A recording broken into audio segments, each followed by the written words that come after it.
ஆண்டவராகிய இயேசு கிறிஸ்துவின் அன்பும் அருளும் அமைதியும் உங்களோடு என்றும் இருப்பதாக.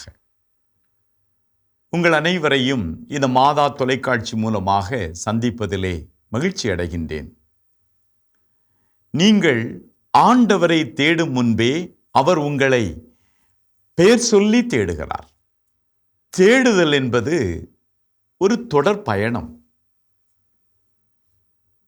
ஆனால் தேடியதை கண்டுபிடித்தால் அந்த தேடுதலினுடைய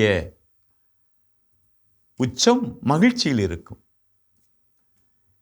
வாழ்க்கை பயணத்தில் மனிதன் இன்று பல்வேறு விதமான தேடுதலை நோக்கி பின் செல்லுகிறான். இது ஒரு தற்காலிக ஒரு பொருளுக்காக இருக்கலாம், ஒரு நபருக்காக இருக்கலாம், இல்லை ஒரு லட்சிய இலக்காக இருக்கலாம். எனவே தேடுகிற ஒவ்வொரு மனிதனும் தன்னுடைய வாழ்வின் பயணத்தில் எது எனக்கு மகிழ்ச்சி கொடுக்கும் அதை தேடுவதுதான் இறைவன் எதிர்பார்ப்பது. எனவே நீங்கள் ஆண்டவரை தேடும் முன்பே அவர் உங்களை பேர் சொல்லி தேடுகிறார். இன்றைய நற்செய்தி வாசகத்தில் மகதலேன் மரியாவை பற்றி நாம் பார்க்கிறோம். அந்த உயிர்த்த ஆண்டவரை சந்திக்கக்கூடிய ஒரு அனுபவம். அந்த உயிர்த்த ஆண்டவர் மகதலேன் மரியாளுக்கு காட்சி கொடுப்பது. மகதலேன் மரியாள் அந்த உயிர்த்த ஆண்டவரை ஆச்சரியத்தோடு சந்திக்கிறார். அவரை அரவணைக்க வேண்டும் என்று விரும்புகிறார்.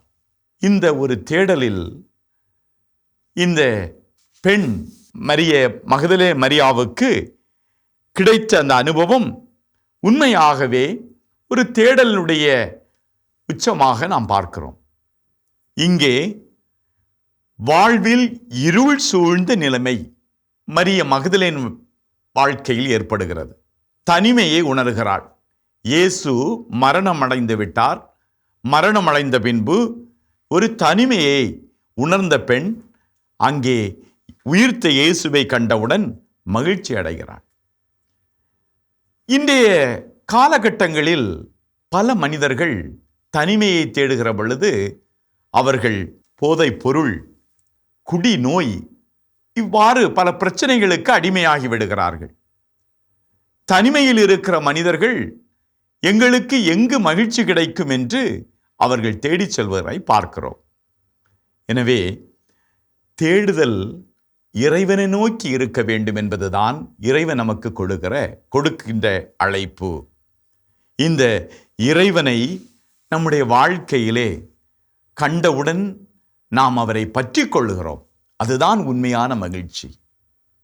பவுலடியார் தன்னுடைய வாழ்க்கையிலே அந்த இறைவனை தேடிய பொழுது தனக்கு இருந்த எல்லாவற்றையும் விட்டுவிட்டு ஒப்பற்ற செல்வமாகிய அந்த இயேசுவை என்னுடைய வாழ்க்கையின் ஒப்பற்ற செல்வம் என்று அவர் மகிழ்ச்சி அடைகிறார். தேடுவதிலே இன்பம் கண்டுகொண்டார். ஆம் அன்புக்கினியவர்களே, நம்முடைய வாழ்க்கையிலே நாம் தேடுபவராக இருக்க வேண்டும்.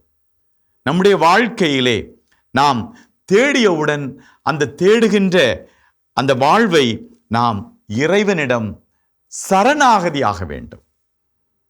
இதைத்தான் மரியாவும் தன்னுடைய வாழ்க்கையிலே கொண்டிருந்த பெரிய ஒரு பாடம். இந்த அழைப்பை தான் கடவுள் நமக்கு கொடுக்கிறார். எனவே நாம் ஆண்டவரை தேடுவோம், அவரிலே தாகம் கொள்வோம். ஆண்டவரை தேடுவதோடு அவரிடம் நம்முடைய வாழ்க்கையை முழுமையாக அர்ப்பணித்து அந்த இறை வேண்டுதலிலே நிலைத்திருப்போம். இறைவனே நமக்கு சன்னதி.